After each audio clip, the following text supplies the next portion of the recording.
नाज़रीन अस्सलामु अलैकुम वरहमतुल्लाहि वबरकातुहू। सीधी बात के ताज़ा तरीन प्राइम टाइम में आप लोगों का इस्तकबाल है।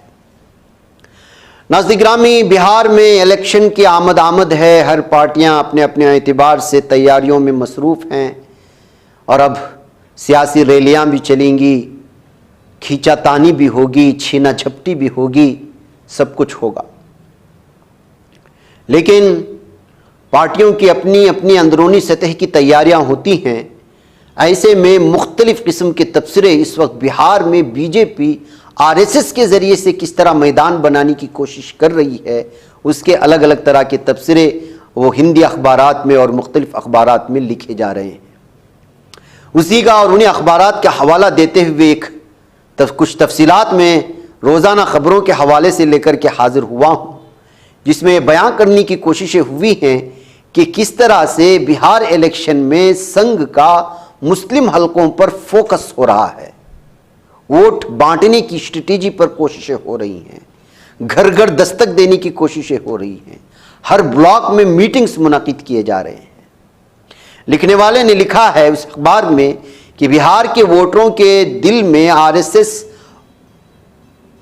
और मरकजी हुकूमत की स्कीमों के बारे में किसी भी उलझन को मैदान में उतरे संघ के 16,000 रजाकार दूर करने की कोशिश कर रहे हैं।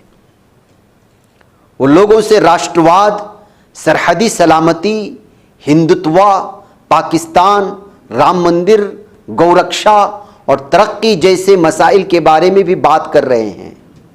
ये बता रहे हैं कि ये सब कौन कर रहा है और उसके लिए कौन जिम्मेदार है, ताकि वोटर बीजेपी के बारे में किसी भी उलझन से आज़ाद हों। इस बार आरएसएस ने बिहार असेंबली इंतखाबात के लिए बिल्कुल मुख्तलिफ हिकमत अमली तैयार की है। आरएसएस ने 2 अलग अलग हिकमत अमली वज़ा की हैं। बिहार की सीमांचल की मुस्लिम अक्सरियत अज़ला के लिए एक अलग हिकमत अमली तैयार की गई है, पूरे बिहार के लिए अलग हिकमत अमली तैयार की गई है। इन हिकमत अमलियों को अमली जामा पहनाने के लिए आरएसएस ने अपने रजाकारों की पूरी क़ुव्वत और ताकत झोंक दी है। बीजेपी ने भी अपने लीडरों की फ़ौज भेजना शुरू कर दी है। इस बार बिहार असेंबली इंतखाबात में बीजेपी को आरएसएस की भरपूर हिमायत मिल रही है। बिहार के बदलते हुए सियासी हालात और आबादी के लिहाज से आरएसएस इस बार ख़ास तौर पर बिहार में ज़्यादा सरगर्म है। इस बार बिहार असेंबली इंतखाबात में बीजेपी बिहार में बदलते हुए सियासी हालात और आबादी के लिहाज से काम करना चाहती है, ख़ास तौर पर बिहार के सरहदी अज़ला में जहाँ मुसलमानों की खासी आबादी है, जैसे किशनगंज, पूर्णिया, कटिहार, अररिया। इन अज़ला के लिए आरएसएस की मुनफरिद हिकमत अमली को राजस्थान के जोधपुर में हाल ही में मुनक़िदा मीटिंग में हतमी शक्ल दी गई थी। ये खबर है।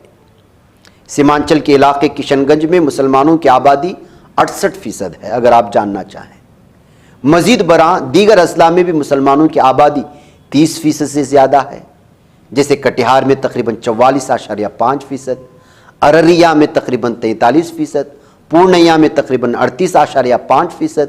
दीगर अज़ला में मुसलमानों की आबादी 23% से कम है, जैसे दरभंगा में 22.4%, मगरबी चंपारण में 22%। इन अज़ला में मुसलमानों की ज़्यादा आबादी ने वहाँ बीजेपी की गिरफ्त को कमज़ोर किया है और इल्ज़ाम है कि दरअंदाजी को भी बढ़ावा दिया गया।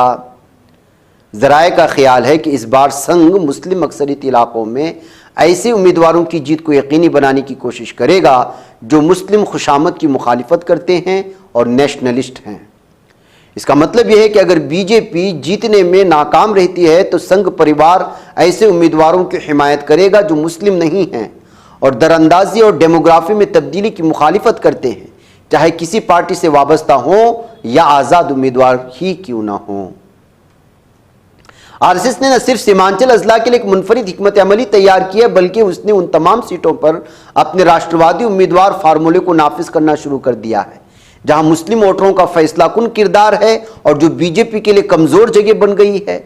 ज़राए के मुताबिक ऐसी 52 सीटों की निशानदही की गई है, जिनमें पूर्णिया, कटिहार, अररिया, किशनगंज में 24 शामिल हैं।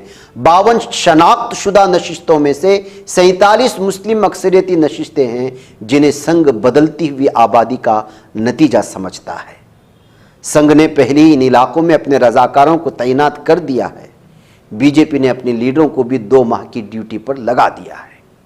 संघ ने बिहार के वोटरों को 3 जुमरों में तकसीम किया है और वो उन जुमरों को जहन में रखकर काम कर रही है। पहला, बीजेपी के वफादार वोटर।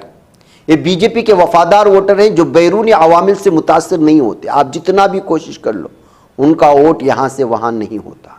तंजीम को उन पर मेहनत करने की जरूरत नहीं है, वो उनके पास है।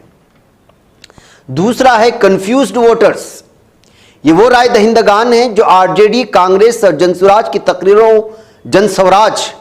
तकरीरों और वादों को सुनकर कंफ्यूज हो चुके हैं कि कहां जाएं तो किसको, कहां जाएं किसको वोट।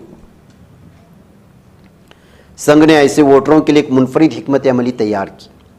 रजाकार घर घर जाकर लोगों को तालीम देने, उनकी उलझनों को दूर करने, उन्हें बीजेपी की तरफ लाने के लिए बूथ सतह की मीटिंगें करते हैं। नंबर 3, नाराज वोटर्स। ये वोटर अपने इलाकाई बीजेपी एमएलए, एमपी और लीडरों से नाखुश हैं। वो अधूरे वादों, अपने इलाके में काम ना होने, हुकूमती रवैया, एहलकारों के काम से परेशान हैं। रजाकार उनके खदशात को तहम्मुल से सुनने और उनके गुस्से को कम करने की कोशिश करते हैं। बीजेपी ने दीगर रियासतों से अपने अरकान असम्बली और कारकुनों को भी तैनात करना शुरू कर दिया है। फिलहाल 45 मुंतखब अरकान असम्बली को बिहार की जिम्मेदारियां सौंप दी गई हैं। इनमें बंसूरी स्वराज, मनोज तिवारी, दिल्ली से कमलजीत सहरावत, गौतम बुद्ध नगर से महेश शर्मा शामिल हैं और आरएसएस के पास हर गांव में 10 से 15 लोगों की टीम काम करती है। वह हर ब्लॉक में हर हफ्ते तकरीबन 100 मीटिंग्स कर रहे हैं। सवाल है कि ऐसे में अपोजिशन के पास ज़मीनी सतह पर मुकाबला करने वाली टीम क्या है, या फिर वो आपसी गुत्तम गुत्ता में लग जाएंगे और उम्मीदें ही लगाते रह जाएंगे। इसमें सबसे अहम तरीन सवाल मुसलमानों का है कि उनकी तैयारी क्या है, उनका झुकाव किसकी जानिब है। एनडीटीवी इंडिया ने इसका तबसरा किया था, उसी के इनपुट के साथ ये सारी चीज़ें आप लोगों के सामने पेश की गई हैं रोज़नामा ख़बरों के हवाले से। मुझे इजाज़त दें नाज़रीन गिरामी। अस्सलामु अलैकुम व रहमतुल्लाहि व बरकातहू।